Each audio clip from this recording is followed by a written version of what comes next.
You hear those sounds? Those are the sounds of your upcoming hunt. Whether you're going to be hunting elk out in New Mexico, Arizona, wherever that may be, or you're going after mule deer, those are sounds you're going to be looking for. The sound of an elk bugle out in the wilderness is one of the most thrilling things that I can imagine. So to help you with your hunt, we're going to show you some of the things that you need to take along with you. But above all else, you have to be in shape. So you need to start you an exercise program. The hunt, you may be hunting horseback, you may be hunting with outfitters, you may be doing it by yourself and on your own. You have to be in shape. It takes a lot of energy to go up and down those mountains. So let's talk about some of the things that we can put in a backpack. And over the weeks, we're going to show you 2 or 3 different styles of backpacks you can take. This is a backpack that I use a lot. It does have a bottom half to it. This is the bottom half, and depending on where I'm going or what I'm doing, I may choose to put this on, but the backpack ties together like that. You have a detachable fanny pack. I don't use it very often because it puts weight on your hips, and when you're going up and down the mountains and you're traveling long distance hiking, you don't want a bunch of weight bearing down on your hips. All that does is just tire you out and makes your hips hurt and makes your legs tired. So we'll demonstrate on how to use the backpack later. Now, unlike Survivor Man, Bear Grylls, Dual Survival is my favorite survival show. Those people are thrown into life-threatening survival situations. You, on the other hand, you're going to be prepared. You want to prepare yourself to get lost, and you want to prepare yourself to be in extreme conditions. So you have the advantage by taking some of the necessary things that you need to take with you. And these are just some of the items that you can take. Now you can probably go into your iPhone, your iPad, and get into a camping list and go through a whole gamut of items to take. But you want to take bare necessities because you're going to be hiking in the mountains, up and down, and you don't want a bunch of extra weight that you may or you may not need. But here are some of the things that you probably do want to take with you.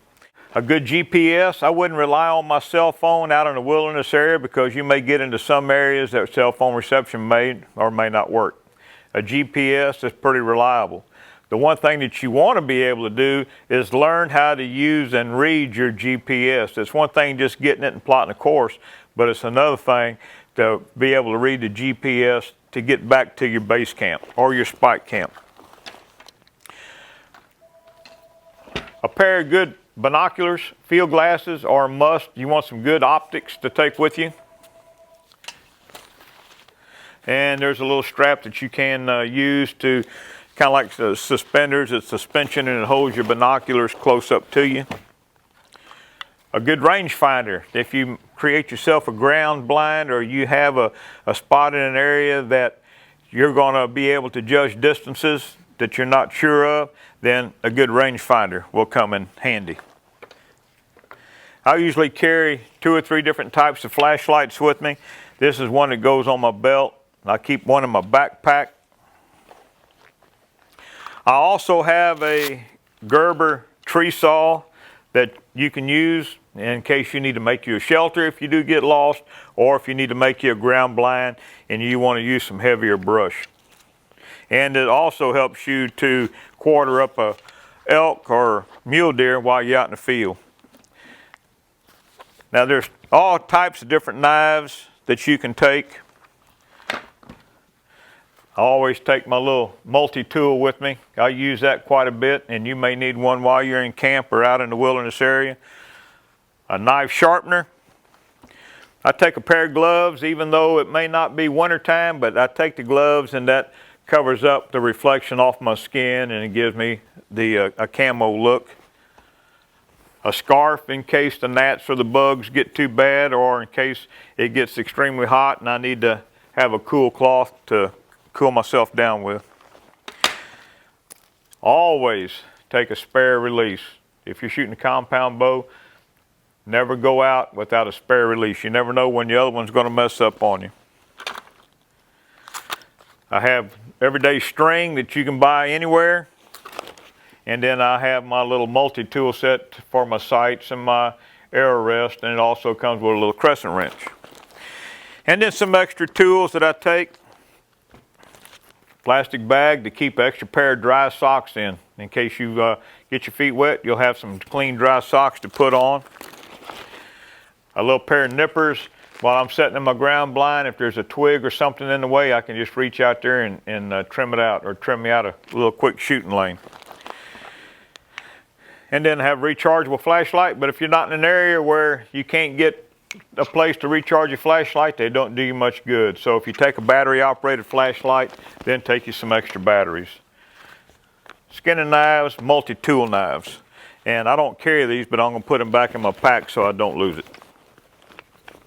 Some other items that that are essential is water. And in this particular backpack, I've got a little spot right here. But if you buy your backpack at the local retailers or some outdoor shop, be sure you get one with a water bladder, and it fits on the inside of your pack. This will hold about a half a gallon of water, and it comes in pretty handy in case of need. Now, if you're a real die-hard survivor, you can get these water purification tablets to use, and then when you filter your creek water out or whatever it is that you use, then you can put these purifying tablets in there. Of course, it's going to have a nasty taste to it, but some of the things that you can do is buy you a Crystal Light, something like that, to where you can put in your water to help kill that nasty taste and make it better for you to drink. Another item that I carry in my backpack is a simple little Tupperware bowl. I have extra Crystal Light, but it keeps my high energy foods, my little snacks, from getting all squashed up in my backpack. So I keep that in there, and then that way that gives me a little treat to eat when I'm out on the trail in case I get hungry. You want a first aid kit, not necessarily this big.